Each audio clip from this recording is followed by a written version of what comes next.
Na karibu mpenzi mtazamaji, namkaribisha dadangu hapa na atakuwa anapatia direction ya kanisa la Amani Gospel Likoni Sharks lipo naloongezwa na baba yetu Apostle Shadrack Wawire pamoja na mama Monica Mshai. Nitakuwa namkaribisha na atakuwa anaongea kikwao kuwakaribisha. Pengine uko Mluya pale ama uko Mzungu, huwezi kuwa unajua kinini, huwezi kuwa unajua Kiswahili, so atakuwa anaongea hiyo lugha na utakuwa unaweza kukaribishwa. So dada, Bwana Yesu asifiwe. Amen. Unaweza kutuambia majina yako kamili tena? Sekumera Vananganga Belvin Vivian Akinyi. So Belvin, kwa ule mtu asiyejua hapa Amani Gospel, naomba umdirect tu kwa kifupi. Okay, vakorua Amani Gospel Nord Huferi. Otesa moja na moja kuli tuktuk obabora wenya kutia Shell Beach.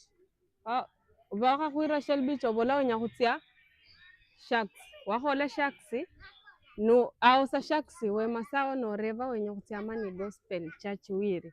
Vala ku director mpaka mkanisa. Ikanisa ino ni kanisa indai ibula ubaguzi ta ni kanisa ili smart. Buli kabla iruo valuya barho vanyolo barho vakamba barho vakikuyu kila kabila lanu wenyero kuita oli willing okuita mkanisa muno sikubagwanga ta ni kanisa ya muziki ni kanisa ya furaha nende umoja. Amen, asante sana.